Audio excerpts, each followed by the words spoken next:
Sensasi baru, nikmati waktu. Di zaman sekarang nih Bang, di zaman pemerintahan sekarang, eh, Abang melihat rasisme dan lain-lain lebih ya ke abang oke lah, tapi keseluruhan gitu lebih longgar atau lebih ketat atau gimana Bang? Kan saya bilang, saya mengikuti waktu demi waktu. Itu dari tahun 96 sampai dengan hari ini. Ya, Sejak 2016, rasisme menjadi sangat masif. ya, oke. Masif, terencana, terstruktur, sistematis. Dan rasisme itu, boleh nggak saya kasih tunjuk contoh? Contoh, Ya. saya besar di Jogja ya. Saya dari umur 17 tahun.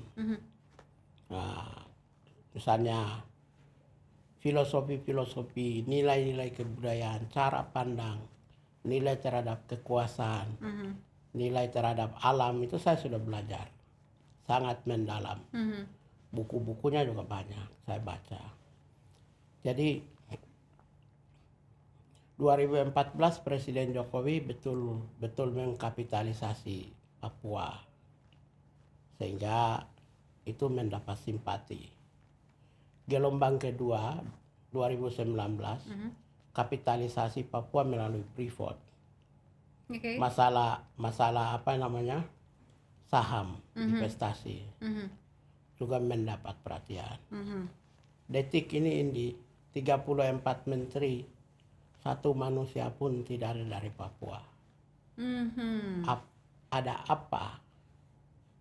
Apakah itu di atas bangunan, presiden bekerja di atas bangunan Bhinneka Tunggal Ika? Apakah Bhinneka Tunggal Ika itu substansial ataukah simbolik? Substansial itu kan harus tanggung renten, share authority, distribution of power. Mosaik Indonesia itu tergambar. Di Amerika aja wapres kulit hitam, menteri pertahanan kulit hitam, ada sekitar 5, 7, 6, 8 semua. Kan Indonesia itu harus tampilkan karena itulah Jadi identitas. harus ada perwakilan satu-satu dari berbagai Apakah tempat. itu rasis, diskriminatif, atau presiden lupa Jokowi? Kalau basisnya profesional. Kalau belajar sejarah emang profesional mereka lebih hebat. Maaf ya, ada menteri yang banyak tidak tahu bahasa Inggris loh. Banyak moralnya rusak, nyatanya masuk penjara semua. Nggak semua, masih ada Banyak yang masuk, banyak yang rusak. Yang jelas masuk penjara itu sudah pasti moralnya rusak. Oke. Ada menteri yang sekolahnya tidak jelas, tidak punya kapasitas. Kalau soal Kemudian HAM? jam terbang, Kalau soal HAM di jadi- zaman sekarang? Jadi kalau ini nanya tentang saya apakah, jadi diskriminasi itu tidak hanya kata, rasisme itu tidak hanya kata, verbal. Rasisme itu adalah perbuatan tindakan. Kalau yang di negara-negara lain itu disebut segregatif, segregasi, Ya. segregasi, memisahkan. Nah, jadi ketika ada komunitas minoritas itu tidak ikut diberi kesempatan, maka di Afrika Selatan disebut apartheid. Jadi kalau wujud pimpinan nasional tidak mencerminkan Bhinneka Tunggal Ika, apa disebut? Itu kan nama lain daripada segregatif, Oke. diskriminatif, dan rasialistik. Ini kalau saya kasih contoh, dari 34 menteri, satu pun dari Papua tidak ada. Emang orang Papua bodoh? Maaf aja ya. Iya. Maaf aja. Suruh maju presiden aja bisa. Ya udah.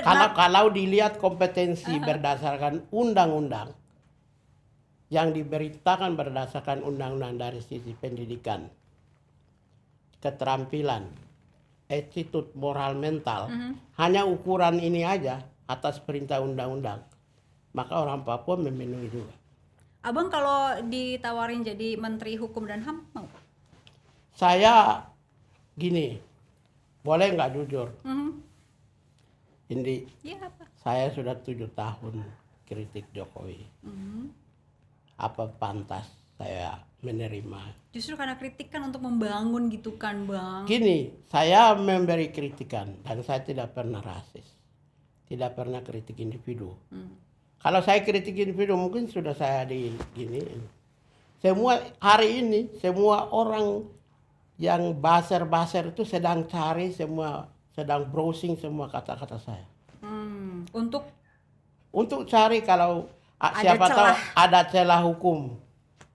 Tapi ingat, saya belajar di luar negeri. Saya pernah pimpin 5 tahun sebagai penyelidik Komnas HAM. Sangat tidak mungkin kata-kata saya merendahkan martabat manusia, merendahkan individu, merendahkan suku. Kalau dari kata-kata, kalau mereka punya foto atau video atau sesuatu dari jalur yang lain, apalagi perbuatan tindakan saya tidak pernah. Nyatanya tanpa soal ini aja saya lagu Batak semua. Tadi malam makan B2. Dan saya tidak upload di mana-mana. Maaf ya. Saya tidak pernah upload. Tadi duduk sama-sama, tadi malam duduk sama-sama dengan teman-teman saya. Ya, teman saya dari Sumatera Utara. Jadi tadi juga WA-WA-an dengan Effendi Simbolon, DPR RI. Bang, apa kabar gitu. Ngobrol-ngobrol biasa. Jadi apa yang kita lakukan tidak semua harus kita munculkan. Karena apa? Karena seorang yang hebat itu tidak perlu mempertontonkan kehebatannya. Hebat itu cukup untuk dirinya dan orang-orang seputarnya. Nyatanya 5 tahun di Komnas HAM. Selama 5 tahun hasil polling di Komnas HAM itu saya komisioner favorit. 5 tahun. Jadi kalau orang terdekat menjadikan Anda favorit, maka mereka yang mengetahui siapa Anda. Tidak usah dinilai oleh orang-orang yang jauh sana. Ini kapan nih? 2020. Right. Ini abang nih. Bela Habib Rizik, tokoh Papua meradang saya diremehkan Presiden Jokowi. Kapan ini bang? Ini abang? Iya, sebenarnya kata-kata saya tidak linear seperti begitu. Kembali mengingatkan. Mungkin kalau baca isinya itu mungkin berbeda itu. Terkait. Dia mengatakan bahwa 2 hari lalu dirinya sempat menyambangi kantor. Oh, itu yang 2017 ya ini. Iya, ini begini, maksudnya begini. Dirinya sempat mendatangi 2017 kan saya sudah selesaikan yang tadi saya jelaskan itu. Kemudian Presiden Jokowi tidak konsisten. Memang ada jeda sampai 2019. Masalah Habib Rizik kita jaga. Tapi 2020 Presiden munculkan lagi. Apalagi setelah Habib Rizik pulang. Itu yang saya bilang itu kita diremehkan. Tidak konsisten. Di sini jadi gini, abang. kalau mau ingin membangun Indonesia secara damai, relasi antara negara harus terjaga, negara dan rakyat. Karena itulah inti hadirnya negara. Negara hadir untuk melindungi rakyat dari kekejaman. Yang disebut dulu kan homo homini lupus. Ada monster Leviathan. Maka dihadirkannya negara untuk memproteksi supaya rakyat hidup baik dan aman tentram. Kan prinsipnya gitu. Karena itu pemimpin yang diberi tugas dikasih kewenangan.